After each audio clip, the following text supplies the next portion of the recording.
बिना बाली के, और शहर बिना नाली के, और भोजन बिना थाली के, और ससुराल बिना।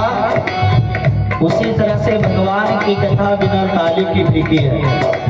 आप लोग को भगवान प्यारा प्यारा दो हाथ दिए हैं, इसलिए सभी लोग ताली बजाइए ना। जो ठंडी उंडी भी लग रहा है ना, सब दूर हो जाएगा। सभी लोग प्रेम से ताली बजावे, जिनको भगवान दिए हैं, और नहीं दिए वो बगल वाले से भाग में ले ले। हाँ मैं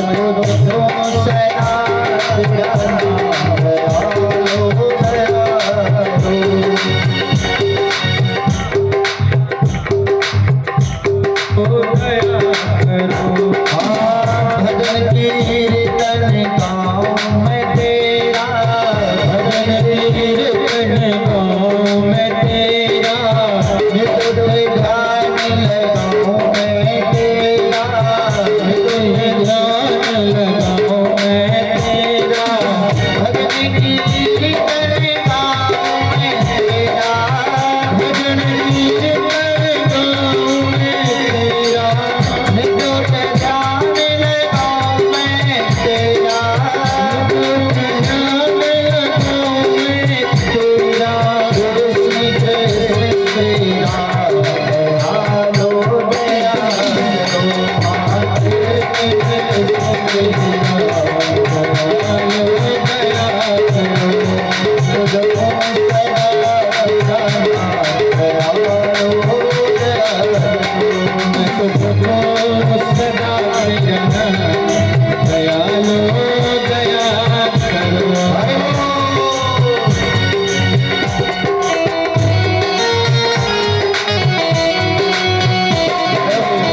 संत की संगति देना, नाम अपने की रंगति देना, नाम अपने की रंगति देना। से बना लो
भक्तवत्सल भगवान की जय।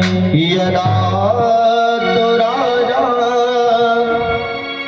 स्वसुतान साधन प्रसन्न धर्मेण विनष्ट दृष्टि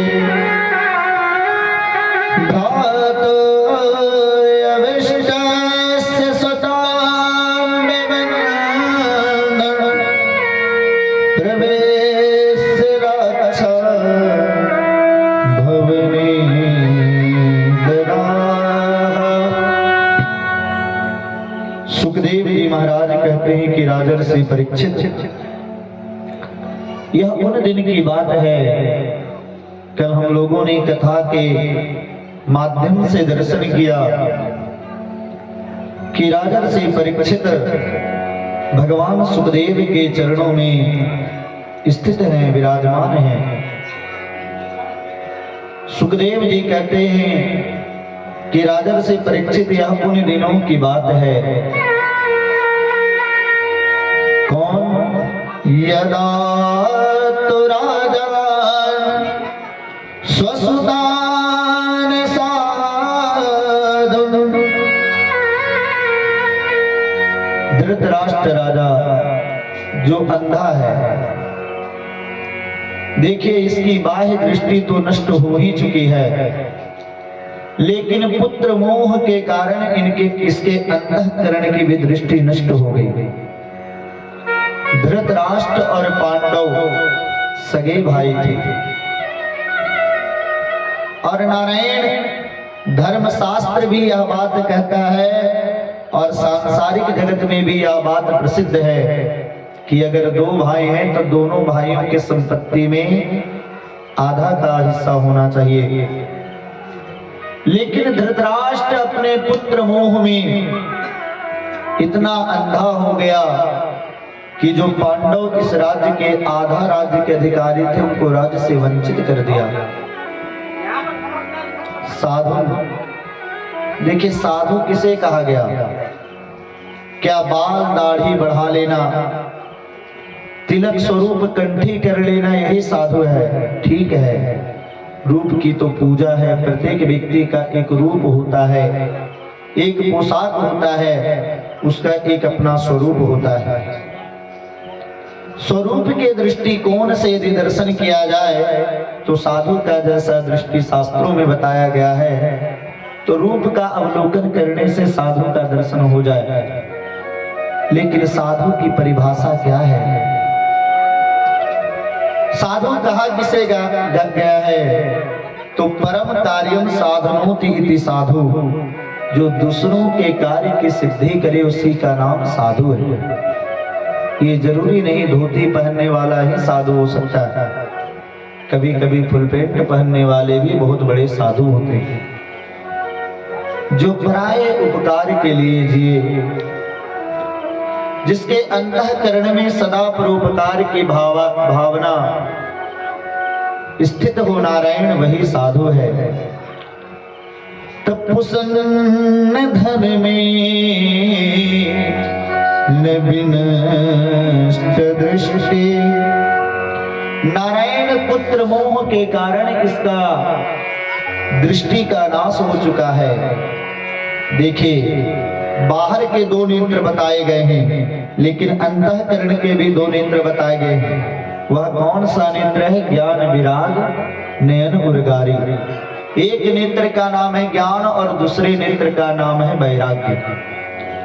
यदि धृतराष्ट्र को ज्ञान होता तो बिना कोई प्रश्न किए ये अपने भाई के पुत्रों का अधिकार स्वतः दे देता, और इसके पास वैराग्य होता तो धन से कभी मोह करता ही नहीं।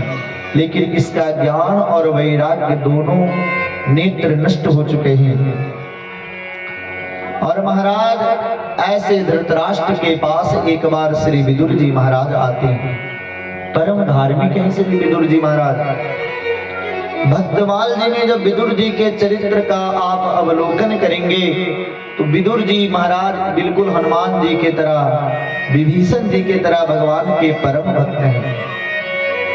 श्री विदुर जी महाराज आकर के धृतराष्ट्र को समझाते हैं कि राजन, पुत्र मोह के कारण आप एक दिन बहुत गर्त में चले जाओगे और मैं हस्तिनापुर का भविष्य देख रहा हूं कि हस्तिनापुर का भविष्य सुरक्षित नहीं है। इसलिए महाराज आप पुत्र मोह का परित्याग करें और पुत्र मोह का परित्याग करके पांडव पुत्र जो हैं उनके अधिकार का राज्य आप उनको दीजिए,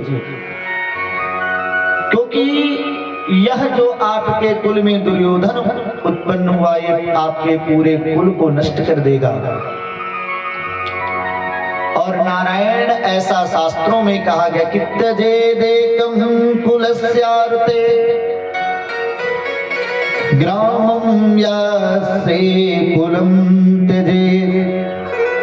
अगर एक परिवार में किसी एक व्यक्ति को त्यागने से यदि पूरे कुल की रक्षा हो जाए तो ऐसे व्यक्ति को त्याग देना चाहिए। एक कुल को त्यागने से अगर पूरा गांव सुरक्षित रहे तो एक कुल को त्याग दीजिए, एक परिवार को त्याग दीजिए। एक ग्राम को छोड़ने से यदि पूरे जनपद की रक्षा हो जाए तो एक ग्राम का त्याग कर दीजिए। एक जनपद के त्याग से यदि पूरे राज्य की रक्षा हो तो जनपद को त्याग दें। एक राज्य को त्यागने से यदि पूरे देश की रक्षा हो सके तो राज्य को त्याग देना चाहिए। लेकिन आत्मार्थे पृथ्वी त्यजेत, यदि आत्मरक्षा की बात आवे महाराज तो अपने पूरे संपूर्ण ब्रह्मांड को त्यागना पड़े तब भी व्यक्ति त्याग दे। मैं देख रहा हूं हस्तिनापुर का भविष्य इस दुर्योधन के हाथ में सुरक्षित नहीं रहेगा। इसलिए आप जो धर्मराज युधिष्ठिर हैं वो आपके भाई के पुत्र हैं, आप उनको बुलावें और उनका यथोचित सम्मान करके आप उनके अधिकार के भाग को दे दीजिए। इस बात को दुर्योधन ने सुन लिया। दुर्योधन डांटने लगा विदुर जी को कि तुम दास होकर के इस हस्तिनापुर का एक साधारण मंत्री होकर के हमारे पिताजी को हमारे खिलाफ भड़का रहे हो। तुम्हें इस हस्तिनापुर में रहने का कोई स्थान नहीं, तुम हस्तिनापुर को त्याग करके चले जाओ। और विदुर जी बहुत बड़े धनुर्धर थे, महाभारत के एक महान योद्धा श्री विदुर जी महाराज थे। आज श्री विदुर जी महाराज अपने धनुष और बाण को रखते हैं धृतराष्ट्र के चरण में। कहते महाराज आप ये नहीं सोचिएगा कि हम आपको त्याग करके जा करके पांडव पक्ष में मिल जाएंगे, नहीं नहीं। अरे जिनके पास साक्षात नंद नंदन श्याम सुंदर है उनका कोई कुछ नहीं बिगाड़ सकता, क्योंकि यत्र योगेश्वरः कृष्णो यत्र पार्थो धनुर्धरा तत्र श्री विजयोर्भूतिर् ध्रुवानि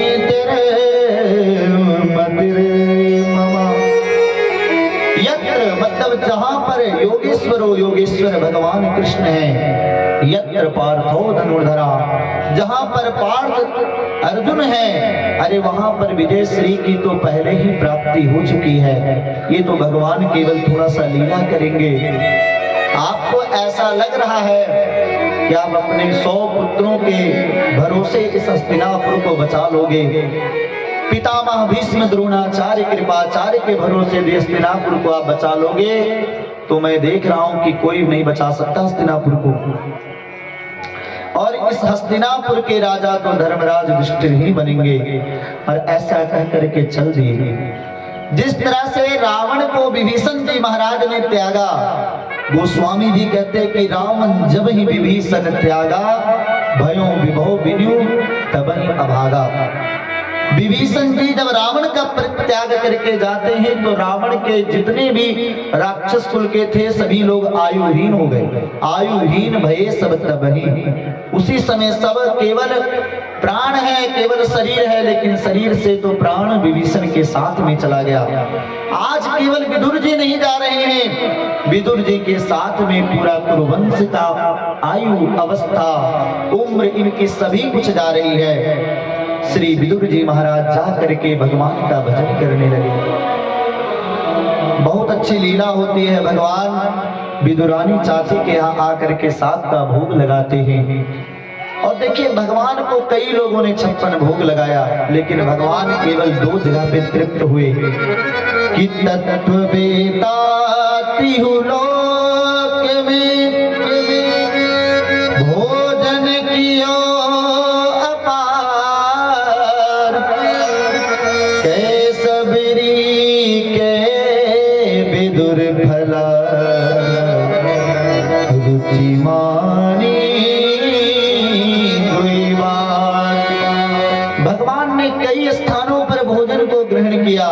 लेकिन भगवान को भोजन करने में सबसे ज्यादा आनंद 2 जगह पे आया।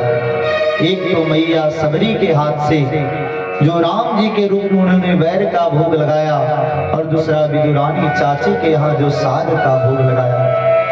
क्योंकि भगवान वस्तु के भूखे नहीं है, भगवान भाव के भूखे। भगवान कहते हैं कि भाव का भूखा हूं मैं और भाव ही एक सार है।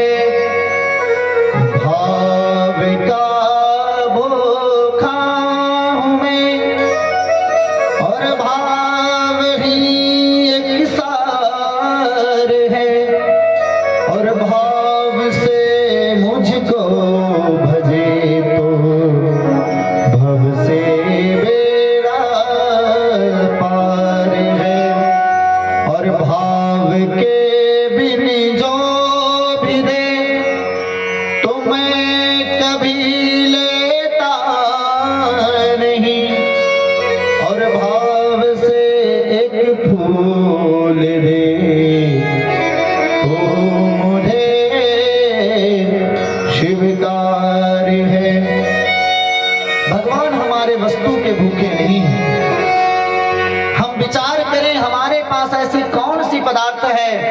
जिस पदार्थ को दे करके हम भगवान को रिझा सकते हैं, कुछ भी नहीं है। अगर हम लोगों के पास कोई वस्तु है तो केवल भाव है। हमारे वस्तु के भूखे भगवान, क्या उनको हमारे मिठाई का भूख है, हमारे वस्त्रों का भूख है, हमारे धन का भूख है? तो ऐसा नहीं है नारायण। तो हम भगवान को क्या दे सकते हैं जो स्वयं विश्वम्बर है, जो स्वयं विश्व का भरण और पोषण करता है। लेकिन ऐसा विश्वम्बर भी भगवान के भक्तों के अधीन है। भगवान अपने भक्तों के भक्ति के अधीन है। ऐसे भगवान विदुरानी चाची के यहाँ साग खा करके और अपने पेट को भरते हैं। धन्य है जगदीश। भगवान को जहां भी किसी भक्त के द्वारा पूछा गया कि ठाकुर आपको सबसे आनंद प्रसादी पा करके कहां पर आया, कि भैया एक तो मैया सबरी के हाथों से और दूसरा विदुरानी चाची। और देखिए बड़ा आश्चर्य है, ये दोनों के पास धन का अभाव है। सबरी जी भीलनी है, वनवासिन है, वन प्रदेश में रहती हैं। महाराज दशरथ के यहाँ उनको रोज 56 भोग मिलता है। और विदुरानी चाची जिनके पास 2 समय का भोजन का भी व्यवस्था नहीं है, लेकिन ठाकुर ऐसे भक्तों के मनोरथ को पूर्ण करते हैं। नारायण यहाँ पे ऐसे श्री मैत्रेय जी, आइए हम लोग एक भजन को श्रवण करें। हरि करुणा निधान रउआ जगत के दाता भैये, करुणा निधान रउआ जगत के दाता भैये। श्री भगवान रउआ जगत के दाता भैये, श्री भगवान रउआ जगत के दाता भैये। करुणा निधान रउआ जगत के दाता भैये, करुणा निधान रउआ जगत के दाता भैये। हरि बोल।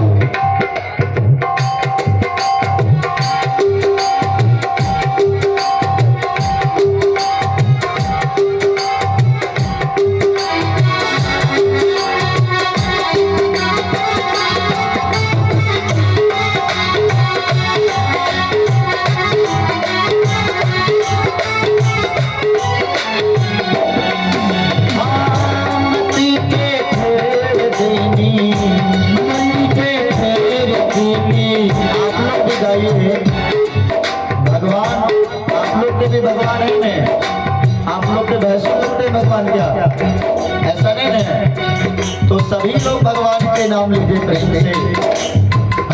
मती के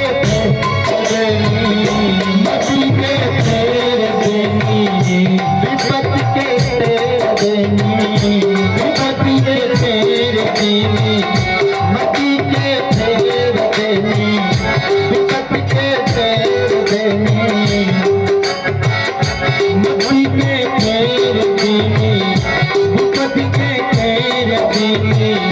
के पास समान रउआ जगत के दाता भैया, रउआ जगत के दाता भैये। करुणा निधान रउआ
जाने जहान रउआ जगत के दाता है जाने जहान रउआ जगत के दाता है जाने जहान रउआ जगत के दाता है के दाता रहुआ जगत के दाता है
बिगड़ गईनी, मैया सब बिखर गईनी, झूठ बैरन के खैने, झूठ बैरन के खैनी, मैया सब बिगड़ गईनी, मैया सब बिखर गईनी, झूठ बैरन के खैने, झूठ बैरन के खैनी, करके बखान हुआ जगत के दाता है, करके बखान हुआ जगत के दाता है,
भोले भक्त वत्सल भगवान की जय। तो नारायण भगवान ने कई जगह पर भोग लगाया, लेकिन जो आनंद ठाकुर जी को विदुरानी चाची के यहाँ आया वैसा आनंद कहीं भी नहीं आया। जय हो।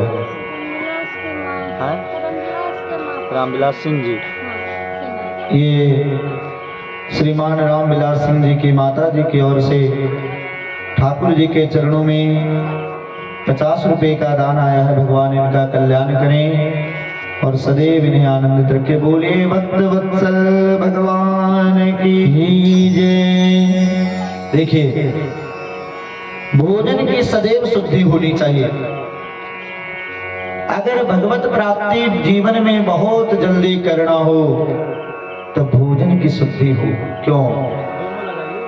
उपनिषद में कहा गया आहार शुद्धो सत्व शुद्धि, सत्व शुद्धो ध्रुव स्मृति। अगर आहार शुद्ध है तो हमारे अंदर सात्विक गुण आएगा।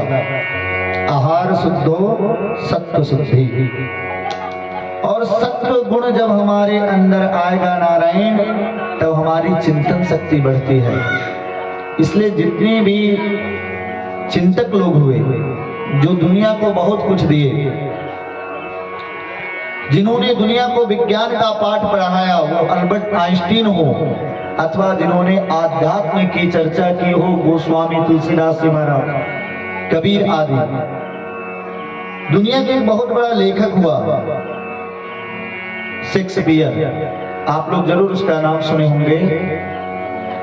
शेक्सपियर एक लेख लिखा मिडनाइट समरस नाइस क्लिक नाम करके। उसमें शेक्सपियर कहता है कि अगर तुम मीठा वाणी बोलना चाहते हो तो तुम्हारा भोजन भी मीठा होना चाहिए, क्योंकि तुम बदबूदार चीज खाओगे तो तुम्हारे शब्द भी बदबूदार हो जाएंगे। हमारे जीवन में भोजन का बहुत महत्वपूर्ण स्थान है। नारायण जो हम लोग भोजन करते हैं, ये बहुत काम की चर्चा है। वो खाया हुआ भोजन 3 भागों में विभक्त हो जाता है शास्त्र के अनुसार, और शायद आयुर्वेद भी यही कहता है कि खाया हुआ भोजन कितने भागों में विभक्त होता है? 3 भागों में। और स्थूल आसार अंश मल बनता है, उसके अधिकतर जो भाग होते हैं उसके द्वारा मल का निर्माण हो जाता है, जिसको हम बाहर निकाल देते हैं। और मध्य अंश, जो बीच का अंश बचा, उसके द्वारा मांस का निर्माण होता है, जो शरीर में मांस आदि है। और भोजन जितना सादा करोगे उतना ही अच्छा रहेगा। ज्यादा चाउमीन, पिज्जा, बर्गर खाइएगा तो शरीर इतना बेकार हो जाएगा नहीं कि कुछ समय के बाद चलने लायक भी आप नहीं रहिएगा, क्योंकि आहार शुद्ध हो, सत्व शुद्धि। और भोजन का जो सबसे सूक्ष्म भाग होता है, जो बहुत महत्वपूर्ण भाग होता है, उसके द्वारा मन का निर्माण होता है। चिंतन शक्ति बढ़ने का यदि कोई कार्य करता है नारायण, तो मन करता है। इसलिए पायलट जो हवाई जहाज को उड़ाता है, उसको भी हवाई जहाज उड़ाने से पूर्व 72 घंटे पूर्व उसको प्याज लहसुन खाने के लिए मना कर दिया जाता है। क्यों? क्योंकि इससे जो नर्वस सिस्टम है ना, काम करना बंद कर देती है। इसलिए उसको भी मना किया जाता है, तुम 72 घंटे पूर्व यदि तुमको खाना है तो खा लो, उसके बाद नहीं खाना है, क्योंकि इसके द्वारा आत्मचिंतन की शक्ति घटती है। लोग कहते हैं कि प्याज लहसुन खाने के लिए शास्त्र में कहाँ मना है? बिल्कुल मना है। आप ध्यान पूर्वक सुनिएगा। अरे अन्य चीजों के तो बात ही आप छोड़ दीजिए। अगर कोई प्याज लहसुन भी व्रत, इसलिए व्रत में नहीं खाया जाता प्याज लहसुन, किसी अनुष्ठान में नहीं खाया जाता। क्यों नहीं खाया जाता? हम खा लेते तो क्या दिक्कत थी? तो शास्त्र कहता है, वशिष्ठ स्मृति में आया है कि पलांडु स्थूल कन्न नालो लहसुनानुकारी लहसुनम कृच्छनम चेवा भुक्त्वा चांद्रायणम भवेत्। पलांडु कहते हैं प्याज को, है ना। और देखिए भगवान की कृपा है, हमारे जो ऑर्गन बजाने वाले सोनू बाबा हैं, ये महाराज जन्म से ही वैष्णव हैं। इन्होंने कभी प्याज लहसुन को खाया ही नहीं आज तक। और हम लोग तो अयोध्या जिससे संबंध रहा, इसका प्रश्न ही नहीं उठता खाने का। पलांडु का अर्थ होता है प्याज, और लहसुन मतलब हम सभी लोग जानते हैं। यदि कोई गलती से इसको खा ले, जान करके नहीं, शास्त्र में बताया गया, तो उसकी शुद्धि तब तक नहीं होती जब तक वो चांद्रायण व्रत नहीं करता। अच्छा, ये चांद्रायण व्रत का नियम क्या है? जैसे चंद्रमा शुक्ल पक्ष में प्रतिपदा से लेकर के पूर्णिमा पर्यंत एक एक कलाओं को बढ़ाता है, उसी तरह अपने भोजन को बढ़ावे। और कृष्ण पक्ष में चंद्रमा जब अपने एक एक कलाओं को घटाता, एक एक भोजन का भी क्रम उसी तरह से घटाता चला जाएगा, उसको चांद्रायण व्रत कहा गया। जब तक व्यक्ति चांद्रायण व्रत को नहीं करेगा तब तक उसकी आत्मशुद्धि नहीं हो सकती। इसलिए अनुष्ठान आदि में भी प्याज लहसुन को मना किया गया है। और सुनिए,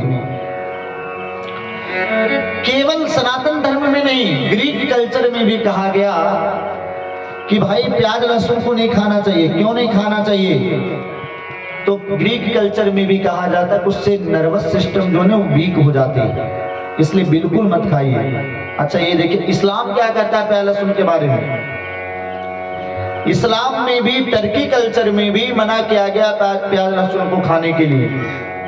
भले लोग बाद में कुछ भी खा लें, वो तो ऐसा चीज खाते जिनको हम लोग माँ मानते हैं, है ना। हम लोग भी खा लेते हैं, क्योंकि कई कंपनियां जो भारतवर्ष में अपना मैन्युफैक्चरिंग कर रही है, हम अपने आप को कहते हैं कि हम बिल्कुल शाकाहारी हैं, लेकिन कई ऐसे पदार्थ का सेवन कर रहे हैं कि शाकाहारी लोग भी मांस का सेवन कर ही लेते हैं। तो टर्की कल्चर में भी कहा गया कि जब शैतान का जन्म हुआ, और ये नहीं कि हम अपने मन से बात बना के आपको बोल रहे, आप सभी लोग पढ़े लिखे, आप लोग जा करके पढ़िएगा, आपको जरूर मिलेगा, आप चिंतन करेंगे। टर्की कल्चर में भी कहा गया कि जब शैतान का जन्म हुआ तो उसने जहां पर लेफ्ट कदम को रखा, बायां कदम को, वहां से गार्लिक निकला, और शैतान जहां पर दाहिना कदम रखा वहां से प्याज की उत्पत्ति हुई। इसलिए प्याज लहसुन को मत खाओ। और हमारे धर्म शास्त्र में कहा गया कि प्याज और लहसुन की उत्पत्ति कैसे मानी गई है, तो कुत्ते के अंडकोश के द्वारा प्याज की उत्पत्ति मानी जाती है, और कुत्ते के नाखून के द्वारा लहसुन की उत्पत्ति मानी जाती है। आप लोग बुद्धिजीवी लोग हैं, शायद आपका बुद्धि इस बात को स्वीकार नहीं करे, लेकिन शास्त्र जो कहे वो बताना चाहिए। अरे खाना तो बहुत दूर की बात है, न्याय में यहां तक कहा गया है कि धिक देवदत्तम पलाण्यो सिंचति। देवदत्त नामक ब्राह्मण को धिक्कार है। क्यों? वो प्याज को खा नहीं रहे, प्याज का सिंचाई कर रहा है। जहाँ सिंचाई करने का भी अपराध की दृष्टि से देखा गया हो, वहां खाना कितना बड़ा अपराध है, ये आप खुद विचार कर लें। देखिए, भोजन के कुछ नियम हैं। जैसे भोजन करते करते चार्वाक ने लिखा है कि भोजन का नियम क्या होना चाहिए। भोजन किया जाए तो अजीर्णे भेखजम वापी वारी। मान लीजिए किसी को अजीर्ण हो गया, अजीर्ण किसको कहते हैं? अपच। भोजन आप किए, भोजन नहीं पचा, खूब पानी पीजिए गर्म करके, भोजन पच जाएगा। हाजमोला खाने का आवश्यकता नहीं है ना? भोजन पचाने वाली दवा, गैस की दवा मत खाइए। आप केवल गर्म करके पानी को पीजिए, ये आयुर्वेद कहता है। 2-4 बार नियम से पिए तो आपका भोजन पच जाएगा। अजीर्णे भेखजम वारी, भेषज कहते हैं दवा को। अजीर्ण अगर किसी का भोजन हो गया तो उसके लिए गर्म जल मतलब औषधि का कार्य करती है नारायण। और जीर्णे वारी वलप्रदम। सोचिए, भोजन पचने के बाद, जैसे भोजन आप किए तुरंत जल मत पीजिए, आधा घंटा 1 घंटा के बाद पीजिए। तो इस प्रकार से पिया गया जो जल है वो बल को प्रदान करने वाला है। जो बलवान बनना चाहते हैं वो भोजन के 1 घंटा बाद जल को पिए। और नारायण भोजने चामृतम वारी, भोजन करते समय मध्य में अगर बीच में जल को पी लिया जाए तो जल अमृत के समान होता है। और भोजनांते विषप्रदम, तुरंत भोजन करके पिया गया जल वो विष के तुल्य हो जाता है। इसलिए भोजन करके तुरंत जल पीना शास्त्रों में मना है। आइए हम लोग प्रसंग, ये भी प्रसंग था क्योंकि भोजन का प्रसंग था तो सोचे थोड़ा चर्चा हो जाए। तो नारायण भगवान ने विदुरानी चाची के यहाँ भोजन किया। श्री विदुर जी महाराज और मैत्रेय मुनि का मिलन होता है। विदुर जी ने बड़ा सुंदर प्रश्न किया है मैत्रेय मुनि से कि भगवान परमात्मा कितने अवतार लेते हैं और भगवान के प्रधान अवतार कौन कौन से हैं। तब वर्णन करते हैं कि नारायण के नाभि कमल से कमल की उत्पत्ति हुई। देखिए, भगवान के सृष्टि में सबसे पहले किसका जन्म हुआ? कमल का। इसलिए भगवान के संपूर्ण अंगों की उपमा कमल पुष्प से दी जाती है। नवकंज लोचन कंज मुख कंज पर कंजारणम, नवकंज लोचन कंज मुख कंज पर कंजारणम, श्री रामचंद्र के पाद भजो हरण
भगवान के सृष्टि में जिसका सबसे पहले जन्म हुआ उसका नाम है कमल।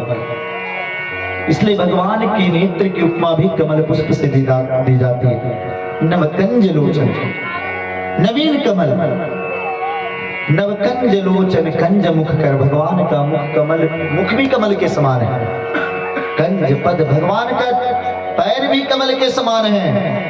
कंज पद कंजारुणम, ऐसे भगवान का हस्त कमल भी कमल के समान है। तो नारायण भगवान के सृष्टि में सबसे पहले किसकी रचना हुई, किसका उत्पत्ति हुआ, कमल का। उस कमल के ऊपर एक पुरुष हुए और उनको चारों तरफ देखने की इच्छा हुई तो उनके चार मुख हो गए। बोलिए ब्रह्मादेव महाराज की। ब्रह्मा जी ने जब जन्म लिया तो सोचने लगे कि भैया मेरा जन्म कहां से हुआ है, मेरा आधार क्या है, कम से कम ये तो पता चले। और उस कमल के नाड़ी में घुस गए, जो कमल का होता है ना डाल, जो पतला सा भाग, उसमें घुसे। हजारों वर्ष तक घूमते रहे ब्रह्मा जी उसके अंदर, चक्कर काटते रहे, लेकिन बाबा को कहीं भी अंत नहीं मिला। तुरंत बाहर आए, सोचे रे भैया आखिर मेरा उत्पत्ति स्थान क्या है। तो आकाशवाणी हुई कि हे ब्रह्मा जी आप तप करिए, तप के माध्यम से बल को प्राप्त करें और फिर आप सृष्टि का विस्तार करें। सृष्टि का विस्तार कैसे हुआ इसका वर्णन भगवान कर रहे हैं। ब्रह्मा जी ने बहुत भयंकर तपस्या करी, तपस्या से नारायण प्रसन्न हुए और ब्रह्मा जी ने जब सृष्टि को प्रारंभ करना शुरू किया नारायण, तो सबसे पहले इन्होंने चार कुमारों को जन्म दिया, सनक, सनंदन, सनातन और सनत कुमार। चारों कुमारों को ब्रह्मा जी ने आदेश करी कि आप लोग जा करके सृष्टि का विस्तार करें। कुमारों ने मना कर दिया कि पिताजी ये संसार के कचरे में हमको नहीं पड़ना, हम तो भगवान का भजन करना चाहते हैं।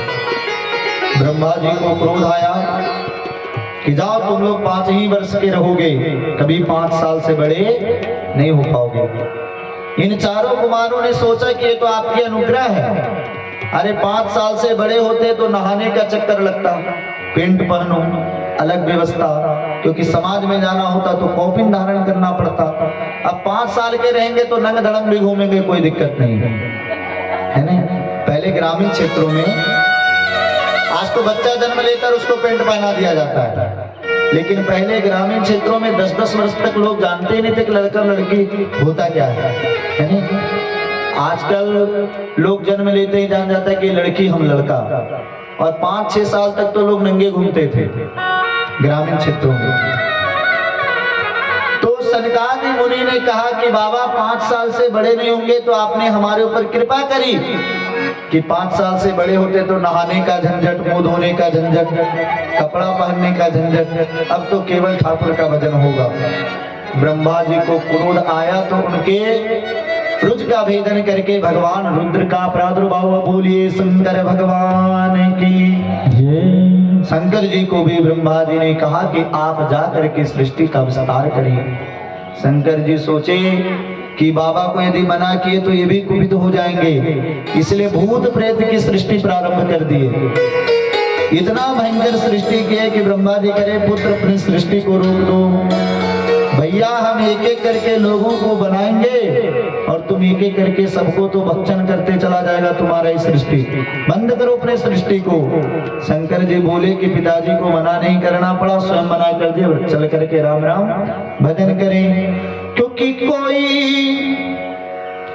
और नहीं कोई।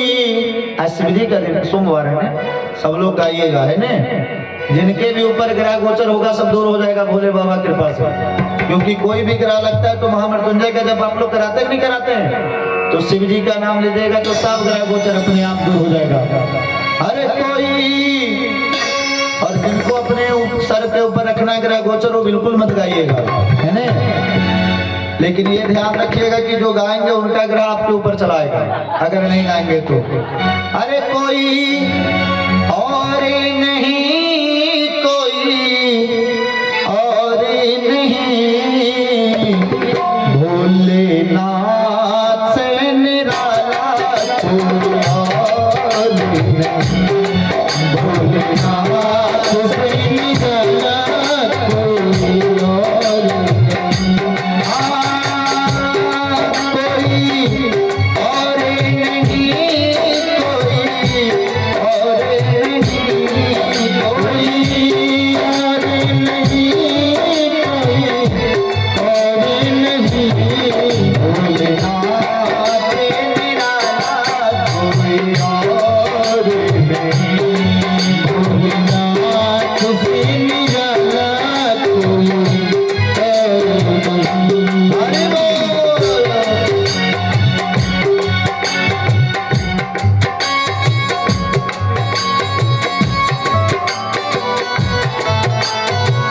हरि बोल।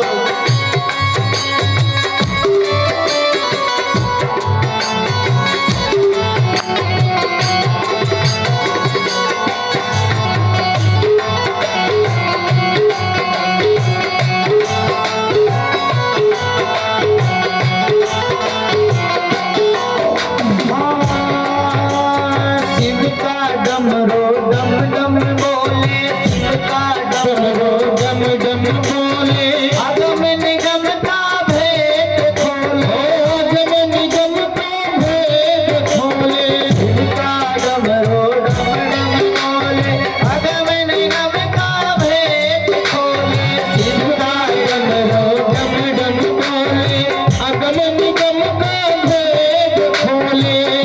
हो ऐसा डमरू बजाने वाला और नहीं, भोलेनाथ से निराला और नहीं, भोलेनाथ से निराला और नहीं।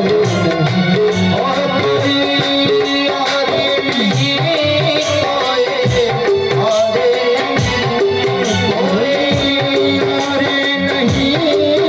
कोई और नहीं, और नहीं, और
से निराला कोई और नहीं।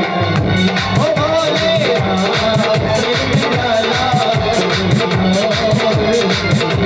ओ कोई और नहीं, कोई और नहीं, कोई और नहीं,